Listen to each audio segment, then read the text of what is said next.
Chapter 14. The Tallahatchie County Courthouse sits smack in the middle of the town square of Sumner, a little town north of Greenwood, and you can tell that when it was built, people figured it had to last till doomsday.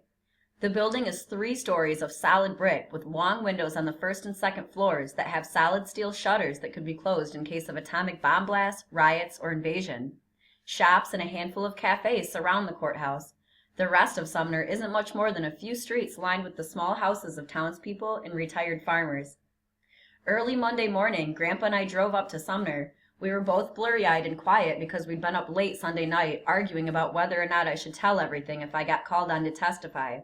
Around midnight, when Grandpa finally realized I wasn't going to change my mind, he swore softly and said, "You're getting to be more like your daddy every day."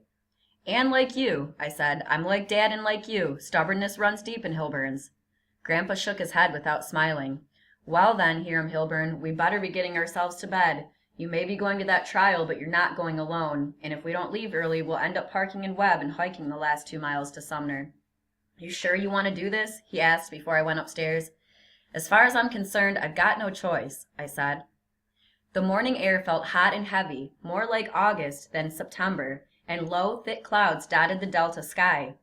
Outside of Greenwood, the sun cast patches of light and shadows across the cotton fields, revealing a thin gray mist, unstirred by morning breezes, that clung to the tops of the cotton plants. For most of the way up Highway 49 into Tallahatchie County, Grandpa sat like a man going to his own funeral. I couldn't tell if he was tired or mad, and I didn't feel like talking to him, so I just concentrated on keeping the old pickup headed north. The highway started filling up with traffic before we even got to Webb, and by the time we made it to the little cotton gin town outside of Sumner, we were backed up behind a long line of cars headed for the trial. "Knew there'd be a herd of people coming to this," Grandpa muttered. As we got closer to Sumner, Grandpa got more and more uncomfortable. He kept shifting in his seat, rolling his window up then down again, turning around to look at the cars behind us. At one point, he blew air out of his mouth and said, "You know, Hiram, neither one of us got any business being here. We could be setting in the comfort of our home enjoying Ruth Ann's fine breakfast. Instead, we're up here in this mob." When we finally reached the edge of town, the streets around the courthouse were so crowded that the local sheriff had blocked off the town square and was directing cars to the side streets beyond the square. Grandpa, swearing and slapping his hand on the dashboard every time traffic got too tight, directed me to a back street a couple blocks from the square. We parked across the bayou east of the courthouse and walked over the Bayou Bridge and into the crowd waiting for the trial to begin. From the sounds of their voices, I could tell most of them were local people, but on one corner of the square an NBC TV camera had been set up. Scattered through the crowd, reporters and photographers were talking to people and snapping flash photographs. Everyone near us was white, but closer to the front of the courthouse, a large group of Negroes gathered in the street, kitty corner from the entrance.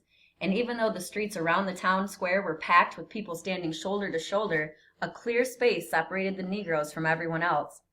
Around 8 o'clock, a heavy policeman came out of the main doors and stood on the steps, looking over the crowd. When he spotted the Negroes, he lifted a bullhorn to his mouth and started talking in their direction. "Listen here! Listen here! Let me have y'all's attention!" The crowd quieted down. "I'm H.C. Strider, Sheriff of Tallahatchie County, and I'm under the direction of Judge Curtis L. Swango to make sure things stay orderly. Y'all been waiting a while, and you're going to be waiting a little more yet. We can't sit but about 300 people in the courtroom, so the judge wants family and subpoenaed witnesses to enter first, then the press if you've got proper credentials. After that, it's first come, first served. Coloreds come last, of course. We got 3 benches for them set up in back." He looked at the group of Negroes and his eyes narrowed. "Don't want no trouble here, won't tolerate none." Then to the main crowd he said, "All right, folks, we'll be opening the doors shortly," and stepped back inside, closing the doors behind him. The crowd swelled forward moments later when 2 deputies opened the doors. "Y'all hold on now," shouted one. "Family and subpoenaed witnesses first. Step on back and let 'em get up here." People grumbled but let us through. 2 women with some young children went in first, then some white men, each holding up his subpoena for the deputy. One of the deputies checked my subpoena and let me and Grandpa in. 5 or 6 Negroes came in after us, heads down, trying to look invisible. When we were all inside, a deputy led us upstairs to the courtroom and searched everyone before we could go in. The deputy told me and Grandpa to sit up front on the right side of the room. It'd be a good place to see everything, and they'd know where to find me if they wanted me to testify. Trial hadn't even started, but the room felt like an oven, and as people came in behind us, they started fanning themselves right away. By 9 a.m., the courtroom was packed. All the regular seats were taken, so deputies brought in more chairs to line the aisles and the walls. 3 wooden benches were pushed up near the back, and when the room looked packed enough to explode, a deputy led a group of Negroes in and directed them to sit there. The benches filled up fast, and those who didn't get a seat had to stand outside in the hallway. When it looked like everyone who was going to get a seat had one, there was a commotion outside the courtroom door. Somebody said, "I'm Charles C. Diggs, elected congressman from the state of Michigan, and I insist on being given a seat in the courtroom." He argued with somebody for a moment, and then a deputy stuck his head in the doorway and called to an officer inside the courtroom. "There's an N here who says he's a congressman." "An N congressman?"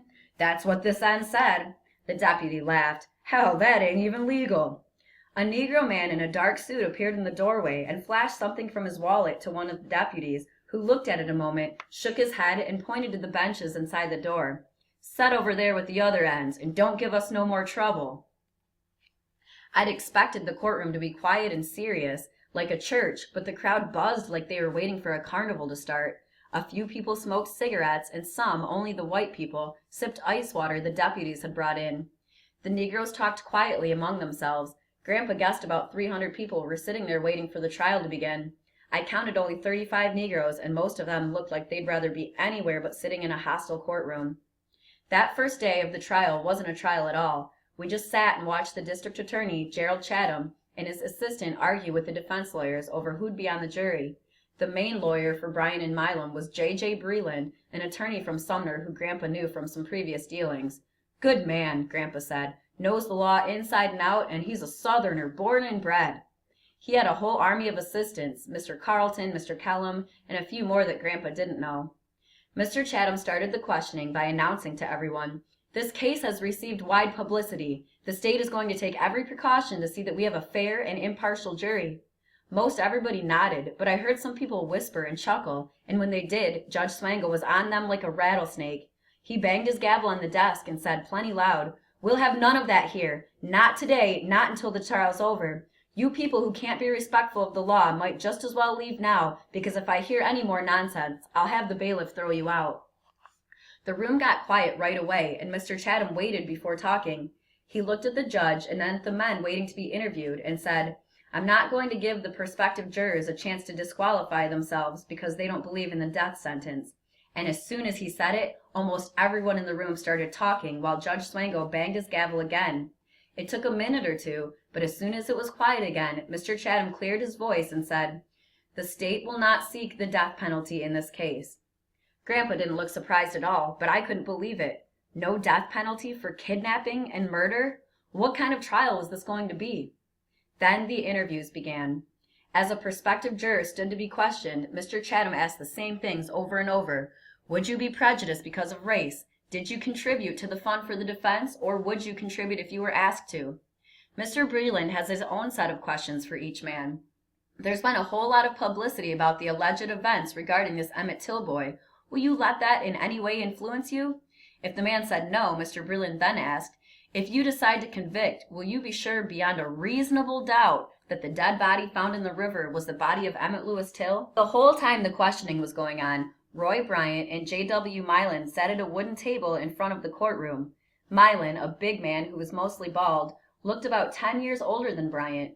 They each had one of their little sons on their laps, and when one of the boys got fussy, they'd hand him over their shoulder to their wives, who sat in the row of chairs just behind them. Watching them sit there playing with their sons, reading the paper, smoking or drinking a Coke, I never would have guessed that they were on trial for murder. Once in a while, they'd talk to each other or point something out in the newspaper they had spread on the table in front of them, but neither one ever said anything to their lawyers or paid any attention to what was going on. After a couple hours of watching both sides interview white men for the jury, Grandpa leaned over and nudged me. "JJ really knows how to work the law, doesn't he? That old Chatham doesn't have a chance. Not one chance in hell." "You think he's going to interview any women?" "Women can't be on juries in Mississippi," Grandpa said. "What about Negroes? You've got to be a registered voter to be called into a jury pool, and Negroes don't like to vote in the Delta, so none of them ever bother to register." "Why don't they want to vote?" Grandpa answered without looking at me. "That's just the way things are down here." During the noon recess, Grandpa brought me lunch at a crowded cafe across the street from the courthouse. Neither one of us had eaten breakfast, so we inhaled the chicken salad sandwiches and potato chips Grandpa ordered. After we each had a piece of pie, Grandpa leaned back and sighed. I can't help but feel like we're wasting our time up here, Hiram. Chatham's not cooperating at all. If he'd just go along with J.J. Breland, they'd have had that jury picked and seated before lunch. He looked at me carefully. You still sure you want to stick around for all this? I wondered that myself. At the rate the morning had gone, this trial might last for weeks, and I wasn't sure how long I wanted to sit there sweating about being called up to testify. But when I thought about what had happened to Emmett Till, that old Hilburn stubbornness kicked in. I'm staying until the trial's over, but you don't have to come back, Grandpa. There's no good reason for you to be here. He pulled out his wallet to pay for lunch. I got my reasons, he said. And under his breath he muttered, too many damn reasons for my own good.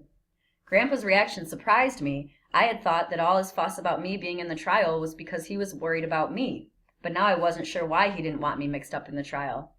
On the way out of the cafe, Grandpa stuffed a few dollar bills into a fruit jar labeled Bryant and Milam Defense Fund, Contributions Welcome, on a table by the door. The jar overflowed with money.